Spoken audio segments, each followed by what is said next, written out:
Assalamualaikum warahmatullahi wabarakatuh. Bismillahirrahmanirrahim. Alhamdulillahirabbil alamin.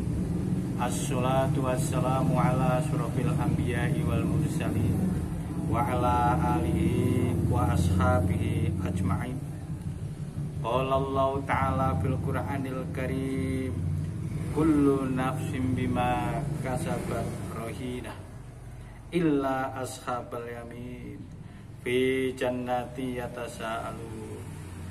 Ama qala Rasulullah sallallahu alaihi wasallam, idza jama'a Allah ta'ala al-khalaiqa yaumal qiyamah udhina li ummati Muhammadin sallallahu alaihi wasallam fi sujudi fayasjudun kama qol al-hadis. Jamaah rahimakumullah, alhamdulillah pada kesempatan malam ini kita diberikan kesempatan oleh Allah Subhanahu wa taala dapat menghadiri pengajian rutin yang kita laksanakan. Karena situasi mendukung, alhamdulillah banyak sekali dari jamaah bapak-bapak, ibu-ibu yang hadir, bahkan mencapai 500-an. Ini merupakan bukti syukur kehadirat Allah atas nikmat-nikmat yang telah diberikan kepada kita, sehingga kita gunakan nikmat itu sesuai dengan apa yang dikehendaki oleh Allah Subhanahu wa taala. Sholawat serta salam semoga selalu dilimpahkan kehadiran Nabi Agung Muhammad sallallahu alaihi wasallam yang senantiasa kita ikuti jejak langkahnya, kita laksanakan apa yang menjadi perintah-perintahnya, serta kita jauhi apa yang menjadi larangan-larangannya. Jamaah, semoga kita tercatat sebagai umatnya yang kelak mendapat prioritas syafaatnya. Amin, amin, ya Rabbal alamin. Saudara-saudara jamaah yang saya hormati, kita ini hidup tentunya mengharapkan hidup yang bahagia, hidup yang selamat, hidup yang istiqomah, hidup yang tentram, sakinah, mawaddah, warahmah. Itu dapat kita capai apabila kehidupan kita ini kita dasari, kita landasi dengan iman kehadirat Allah Subhanahu wa taala, tanpa reserve, tanpa ada keraguan sedikit pun, tanpa ada hal-hal yang sedikit pun di dalam hati kita ragu. Insya Allah kalau keimanan, ketakwaan kita jaga dengan sebaik-baiknya, kita laksanakan sebaik-baiknya, insya Allah kehidupan kita akan tercapai kebahagiaan. Tentunya kita tidak tahu kita ini kelak kalau sudah menghadap kehadirat Allah Subhanahu wa taala, atau kehidupan umur kita kelak yang akan datang tergolong orang yang sa'adah atau orang yang celaka. Tentunya tidak tahu. Namun Allah memberikan tanda-tanda. Mayuritillahu khairan ayyufaqihu fiddin, kata Rasul Muhammad SAW. Siapa yang dikehendaki oleh Allah akan menjadi baik, bahagia, sa'adah, maka orang itu akan dimudahkan untuk menerima agama, mempelajari agama, menyimpulkan intisari agama dan melaksanakannya. Insya Allah itu akan bisa bahagia. Di dalam kitab Durratun Nasihin bab ke-60 yang menerangkan tentang alamatus sa'adah wasyaqwah, di sana Rasul menjelaskan dengan terperinci yang bunyinya antara lain, alamatus sa'adati ihda asyara khoslatan. Tanda-tanda orang ini bahagia ada ihda asyara khoslatan, 11. Apa itu? Mari kita ada satu persatu kita pelajari, kita ulang kembali. Walaupun dalam pengajian ini sudah saya sampaikan berkali-kali, saya yakin tidak akan ada bosannya.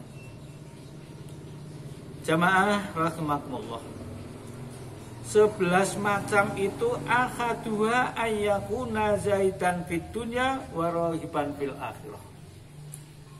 Orang-orang itu adalah zuhud masalah keduniaan, kemudian rahiban fil akhirah, mencari kebahagiaan atau senang terhadap persiapan kebahagiaan hidup di akhirat.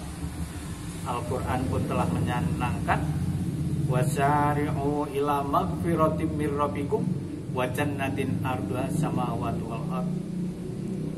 Rabbana atina fid dunya hasanah wa fil akhirati hasanah wa qina adzabannar. Nih perbandingannya, enggaknya kita tujuan hidup itu untuk mencari kebahagiaan akhirat. Insya Allah dunia akan katut.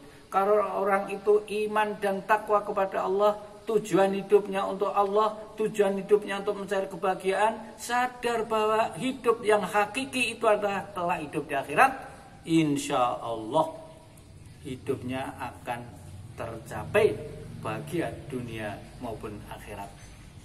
Kalau kita tujuannya kebahagiaan dunia, akan tercapai dunia saja. Tetapi kalau kita ingin mencapai meraih kebahagiaan akhirat, insya Allah dunia pun akan dapat kita raih. Contoh, kita mau pergi ke Semarang, itu nanti kalau dari Salatiga, Bawen, kemudian Ungaran, Pati, semuanya akan katut. Tetapi kalau kita tujuannya ingin ke Bawen, Semarang tidak katut. Kita tujuan akhirat, insya Allah dunia katut. Karena orang yang takwa, janji Allah, yarzuqhum min haitsu la yahtasib, akan diberikan rezeki yang tanpa disangka-sangka. Kemudian akan diberikan kemudahan dalam menghadapi segala sesuatu. Wa may yattaqillah yaj'al lahu makhraja. Jalan keluar menghadapi sesuatu yang akan diberikan. Maka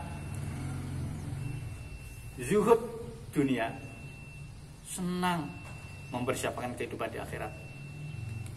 Zuhud itu bukan berarti kita menghindar dari dunia, namun kita dunia bukan tujuan, tapi dunia, kebahagiaan untuk mencapai akhirat. Perbandingannya, Rabbana atina fid dunya hasanah wa fil akhirati hasanah wa qina adzabannar. 2:1. Dunia bahagia, akhirat bahagia, dan dijauhkan dari api neraka. 2:1. Maka utamakanlah akhirat. Sekali lagi, zuhud bukan berarti tidak suka kepada dunia. Ada suatu kisah santri datang kepada kiainya, ya Syekh, apakah yang dinamakan zuhud itu? Apakah kita harus membenci dunia? Santri itu akhirnya di belakang pondok itu ada sumur dan ada kolah atau jeding. Coba lihat, kalau jeding itu masih kosong, diisi. Akhirnya betul pergi ke jeding, ke kolah itu besar, masih setengah, masih kosong. Akhirnya diisi. Setelah diisi, kembali kepada kiainya, sudah penuh yai. Loh, kamu sekarang kok dalam keadaan kemeringat atau lelah seperti itu? Benar, mandi dulu. Akhirnya setelah keringatnya hilang, mandi.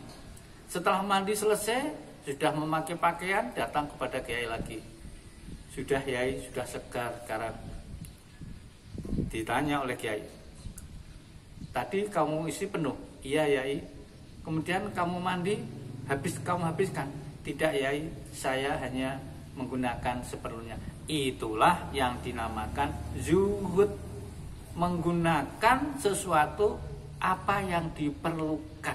Bukan kok benci kepada dunia, namun menggunakan sesuai dengan keperluan saja. Itulah zuhud.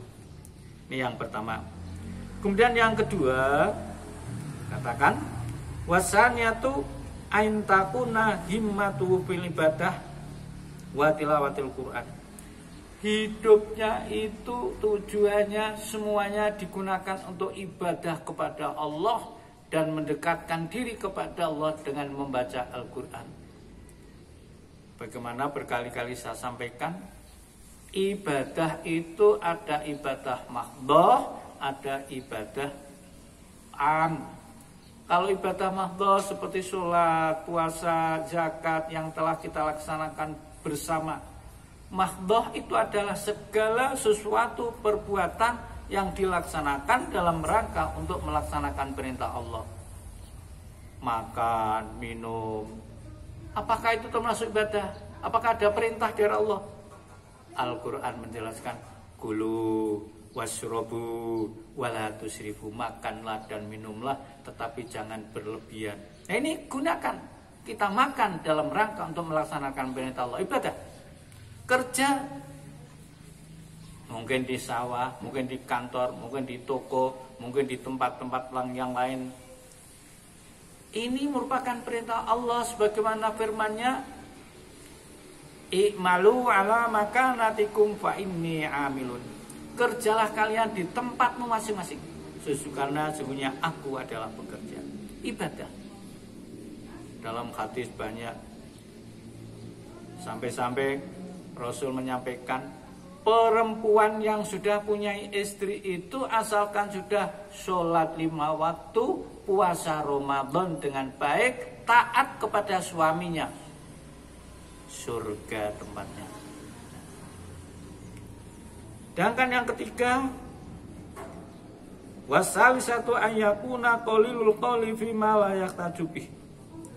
Dia tidak banyak perkataannya, tidak banyak senang gerumpi, tidak banyak senang ngobrol, kecuali kalau memang itu diperlukan.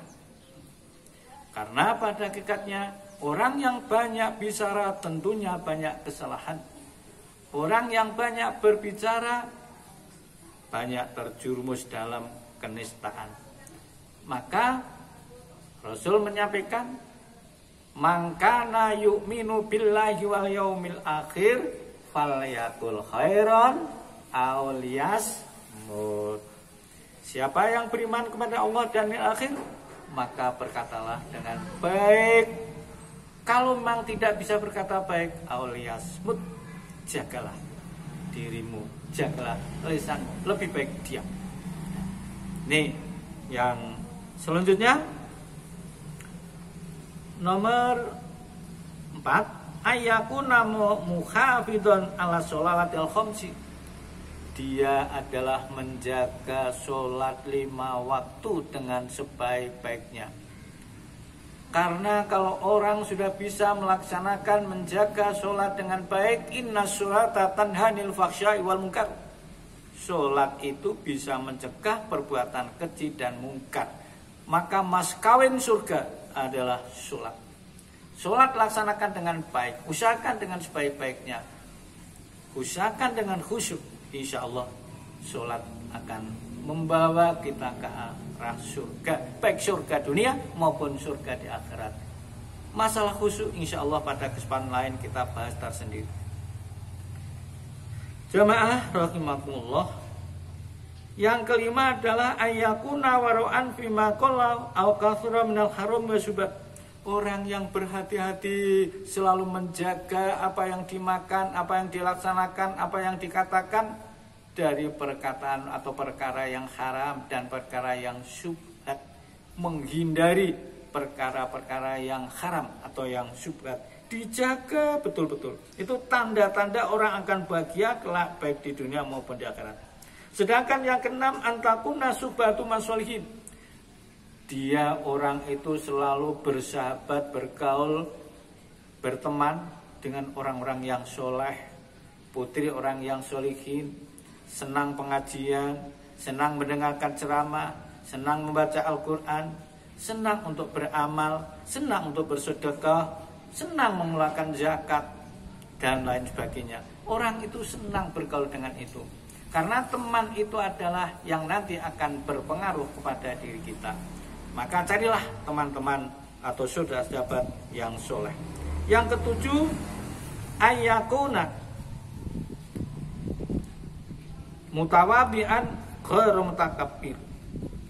Orang yang tawadhu, orang yang wirai, dia tidak suka takabur, tidak suka berjalan di muka bumi dengan angas, sombong, takabur, selalu memelihara, berperangai rendah diri, menghargai orang lain, menghargai orang yang tua, menyayangi sesama, dan mencintai orang-orang yang di bawahnya. Itulah yang nanti sebagai tanda-tanda orang yang bahagia, baik di dunia, di akhirat. Yang keenam. Sedangkan yang ketujuh, yang kedelapan, ayyakuna sakhiyan kariman. Orang tersebut adalah sakhiyan, lomo, kariman, berbuat mulia. Ya. Dia diberi kurnia, ingat tetangganya, bisa masak enak sedikit, ingat tetangganya. Ini sakhiyan, ora util, ora pumet, dan memuliakan, menghargai dari orang-orang lain, baik itu pendapat maupun kedudukannya, dia akan selalu menghargai orang tersebut. Watasi'atu ayyakuna rahiman mimma khalaqallahu ta'ala. Yang kesembilan adalah kasih sayang terhadap ciptaan Allah. Bukan hanya manusia sesama kita, tetapi terhadap ciptaan Allah, baik itu terhadap binatang, hewan kecil maupun besar, tumbuh-tumbuhan, maupun keadaan yang lain. Ciptaan Allah sama-sama makhluk, harus bersifat mencintainya. Ada tanaman kering, kita tidak ogah atau tidak enggan untuk menyirami, dan begitu pula kepada yang lain. Wala asyir, adapun yang ke-10, ayyakuna nafi'an lil khalqi. Orang yang memberikan manfaat kepada sesama manusia. Khairun nas tulul umur wa amfa'u minan nas, kata Rasul Muhammad SAW. Sebaik-baik manusia adalah orang yang diberikan panjang umur, tetapi memberikan manfaat kepada sesama, baik sesama makhluk maupun sesama manusia. Sedangkan yang terakhir, al-khatiyata sarota ayyakuna dzakiran lil maut. Inilah orang-orang yang bahagia. Ini selalu mengingat kepada kematian, sebagaimana yang disabdakan Rasul, jangan kau lupakan, ingatlah sesuatu yang menghilangkan lazatnya dunia, yakni kematian. Karena kematian itu sudah pasti, sudah tidak bisa ditawar lagi. Siapapun yang mempunyai nyawa pasti akan mengalami kematian. Maka seorang tersebut selalu untuk mempersiapkan diri. Bagaimana kita kelak kalau kita sudah mati menghadap kehadirat Allah? Bagaimana kita di dalam kubur? Tidak ada satupun teman, tempatnya hanya sempit. Ini semuanya adalah amal-amal kita ketika di dunia. Kalau amalnya baik, husnul khotimah insya Allah. Apalagi orang selalu membaca Al-Quran. Ada 9 amalan yang nanti insya Allah selamat dari kubur, pada kesempatan lain bisa kita bicarakan. Salah satunya adalah apabila orang tersebut tiap malam selalu membaca surat Al-Mulk, Al-Quran lagi. Insya Allah Al-Quran itu kalau kita geluti, kita baca, kita pelajari, kita tadabburi, kita amalkan dengan sebaik-baiknya. Bagaimana sabda Rasul, orang yang membaca Al-Quran dengan tertetah-tetah belum lancar, maka akan diberikan pahala 2. Itu baru setiap satu huruf 2 baru membaca. Namun apabila membaca Al-Quran itu sudah baik, mentadaburinya, mengamalkannya, tidak hanya baca artinya, tahu maksudnya, bisa kita dipelajari, yang akhirnya diamalkan, janjinya apa, malaikatul kiram, maha malaikatul kiram bersama malaikat-malaikat yang mulia. Bahkan suatu kisah disampaikan di dalam suatu riwayat, orang yang selalu membaca Al-Quran di dunia, mentadaburinya, itu kelak kalau masuk ke kubur, itu nanti akan didatangi malaikat. Sebelum ditanya oleh malaikat Mungkar Nakir, beliau datang berupa manusia atau orang yang paling dicintai, rupanya menyenangkan, mengatakan, kenalkah Anda, saya adalah temanmu yang ketika di dunia selalu engkau baca, selalu engkau pelajari, yang akhirnya kamu amalkan, Al-Quran. Maka aku sekarang akan menemanimu, mengantarkan kalian sampai ke surga. Kalau ada temannya, walaupun tidak ada apa-apa, tentunya tidak akan tenang.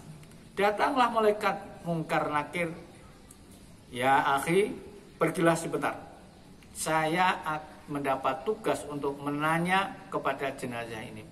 Apa jawabnya? Saya itu adalah teman setia jenazah ini. Saya akan mendampinginya sampai masuk surga. Maka saya tidak akan pergi dari ini. Laksanakanlah tugasmu. Saya tugas mendampinginya. Nah, akhirnya ditanya, karena ada temannya dan amalnya di dunia baik, dengan tegas dijawab oleh si jenazah ini. Nah, ini Al-Quran jangan diabaikan. Kalau tidak ada pengajian Al-Quran, carilah guru. Kalau sudah ada pengajian Al-Quran, enggaknya ikutilah agar tidak menyesal kelak. Apa tangis orang yang di dalam kubur, yang intinya saja mohon kepada Allah untuk bisa dikembalikan ke dunia, yang nanti harta benda akan dizakati, harta benda akan digunakan untuk membangun, kesempatan yang diberikan akan digunakan untuk ibadah kepada Allah. Tapi jawaban dari Allah, nek diumpamakan sekitar, nasi telah menjadi bubur, ora iso bali meneh, ora iso dadi sego meneh, ora iso bali meneh dadi sego. Begitu pula kalau sudah ada dalam kubur, tidak mungkin akan bisa kembali ke dunia lagi. Maka jangan menyesal di akhir kelak. Marilah Al-Quran kita pelajari dengan baik, kita tadaburi, kita amalkan, insya Allah kita akan bahagia dunia dan akhirat. Sisa-sisa umur kita ini, apalagi ini sudah zaman akhir, Rasul Muhammad diutus ke dunia, itu adalah sudah zaman akhir. Sedangkan Rasul sekarang dihitung dari hijrah saja sudah 1443 Hijriah. Maka dalam suatu riwayat, umat Islam itu kelak tidak akan mencapai 1500 tahun. Kalau kita sudah 1443 Hijriah, tinggal berapa? Ini tanda-tanda akhir zaman, tanda-tanda kiamat sudah terbentang luas di dunia, yang insya Allah juga saya tidak menjanjikan, suatu saat ada kesempatan kita bahas bersama-sama.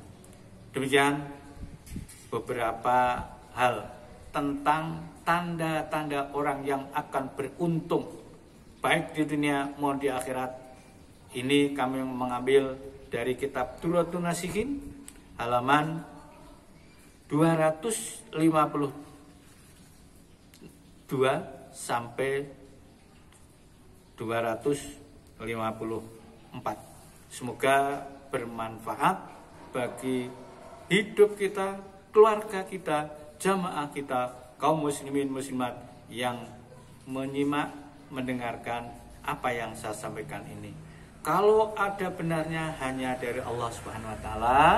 Namun kalau ini kurang pantas, kurang pas, kurang terp, kurang baik, kurang benar dari kebajikan saya pribadi, berdoa saja semoga pertama Allah memberikan ilmu kepada kita sehingga tidak akan salah lagi, dan yang kedua memberikan ampunan segala kesalahan, kelupaan, keluputan yang kita sengaja ataupun yang tidak kita sengaja.